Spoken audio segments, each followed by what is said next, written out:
This is a story about one of Britain's bank managers, Dale Semper, a really successful bank manager. His mother Lynette has worked for the NHS for 20 years. His partner of 2 decades, Denise, works in human resources. Yeah. He said he's too big to get kisses, you know. And this is the story of how their happy, successful lives have been almost destroyed.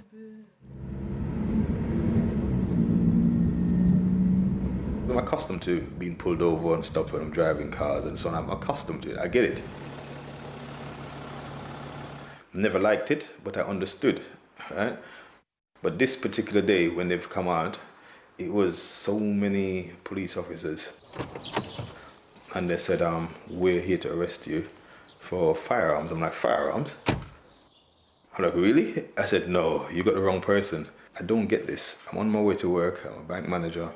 I do not get this. And I'm arguing. I'm like trying to explain myself. I'm like, no, this can't be me. It was the most traumatic experience ever. Being pulled over, and before you could blink, the handcuffs were on Dale and he was pulled outside the car, and I was trying to understand what is going on. What did we do? Trying to get a sense from the cops and not understanding what's going on, and basically just being shouted at to stay in the car, be quiet, we're talking to him. Having this played out before somebody actually gave me some information, we're arresting him on firearm. I'm just like, okay, I can breathe now because I know what it is, and I know we don't have any firearms, so, you know, let's let this play out. Police told Dale he was being arrested for possession of a firearm, and they had a warrant to search his home. So at that time, I'm thinking, you have about 15, 20 people here. What is it what could I have actually done to have made something like this happen? Why are they here? Around the same time, police were breaking into his mother's flat while she worked at the local hospital. I worked for the NHS 20 years coming July. And to hear that guns going through my flat, are they crazy? And when I came home, I saw my door busted. So there's a padlock on my door. A lot of things were scattered on my house.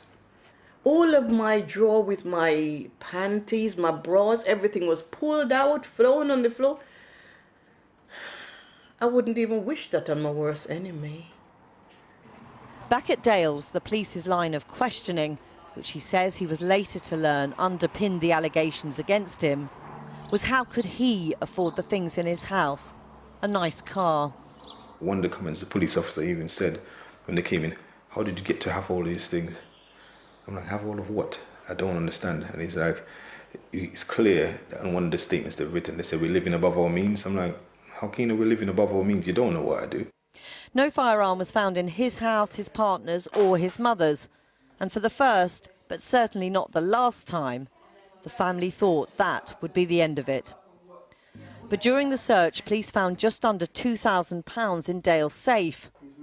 Initially, the arrest was for firearms possession. Now it was for money laundering. How is it possible from firearm to money laundering? Something is not quite right.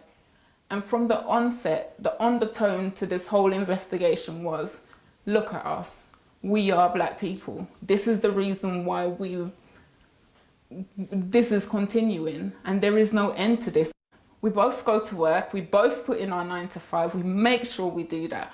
You know, we didn't come from much, but we're making sure that together we're on the same page, we're doing it for ourselves, and, you know, we don't ask for anything. We're out there fighting for it. Dale was suspended from his job at the bank. Police obtained a financial restraint order freezing all his assets.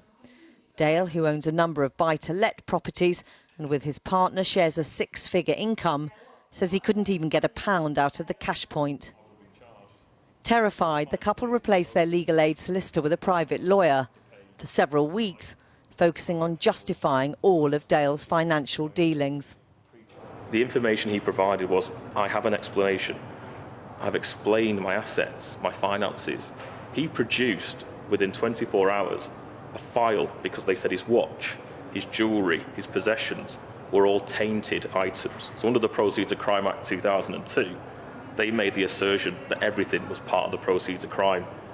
They have used shoestring or false intelligence that there's a young black man with no previous convictions driving a brand new X6, enjoying life, and then the next day he's the enemy of the state, where his assets, his finances are paralysed, his mental health compromised.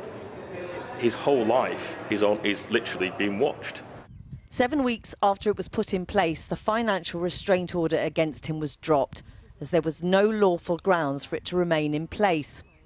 He was awarded £10,000 in costs by the Crown Prosecution Service. Once again, Dale assumed this meant the case against him would be dropped. Once again, he was wrong. After months of asking, the Met Police finally provided the original warrant and details of the information they used to get it. It actually said that I was involved in a sham marriage, money laundering. I'm thinking, what? I go by 4 different aliases, different names. I'm thinking, okay, what? I'm into drugs, human trafficking, and the worst one was terrorism. I'm like, Alongside this litany of enormous allegations, they also had to tackle a series of basic errors in the police information about Dale, a British passport holder born in Montserrat. There is this element of being from Jamaica, which he isn't from Jamaica. I am Jamaican. I'm proud of being Jamaican. He has no links to Jamaica apart from me, but he's now it's part of what they're investigating. First, he's in the UK illegally. That's something that could have been quashed very easily. You know, he's got ties to trafficking. Trafficking, come on. It's like they've packed the case so highly for us to defend ourselves that it's gonna overflow, and the overflow is for him to end up in prison. Still suspended from work for months and months, he was left in limbo. One time he called me, he was going to the gym, and he called me, he said, "Mommy, I'm at the park," and I was going to work. And he called me and he was crying and he said, "Mommy, I'm going crazy. Why are they doing this to me?" You could imagine hearing that from your child. Oh dear, it's a nightmare I can't wake up from. How dark was it for you? it was really, really bad. It got to the point where sometimes I felt like I didn't even want to be around. And she was like, "Don't hurt yourself. Promise me you won't hurt yourself." Me and my mother, we went through so much, and I never wanted her to have looked back at me and say, "This is what my son has amounted to." It was such shame. It was such shame. 18 months after he was first arrested, he's arrested again at 20 to 7 in the evening on suspicion of possession of firearms. None are found. At 7:15, just 35 minutes later, he is de-arrested. People will say there's no smoke without fire. It's entirely possible that the Met Police would say, we had credible intelligence that justified this investigation. This started off with false intelligence. A man of no previous convictions, no bad character, not touching a firearm in his life. An explanation of every penny he's ever earned in his life, from pay slips to tax returns to cash. The question I'd be asking myself as I was looking at this case would be, to go this far, surely, with all the costs, God knows how much the financial investigation and the CPS spent on this very 26-month case, in the public purse, as well as my client defending himself privately, you'd think that there was something. There's nothing. There's absolutely nothing. Dale's lawyer says from the beginning, police obtained warrants based on a wholly inaccurate portrayal of Dale's character, and that if he'd been a white bank manager, this would never have happened.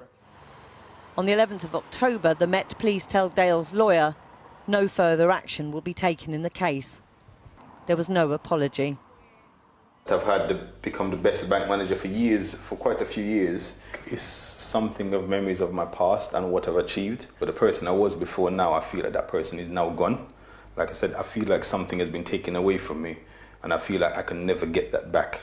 If when someone rings my doorbell or even knocks on my door, automatically I think someone is there to get me. If I'm driving and I see a police siren coming up, even if it's an ambulance, I'm thinking someone is trying to get me. Constantly. I just can't get it out of my head. Dale is back at work, though at a lower grade. His hopes of becoming a director in the bank all gone. It's already cost him around £140,000 in legal costs. He's very conscious of others in a similar situation who couldn't afford to defend themselves.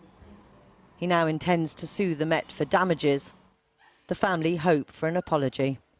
It's just really hard to kind of like think, okay, the investigation's over, so okay, we can now breathe. I don't think we will ever be able to breathe.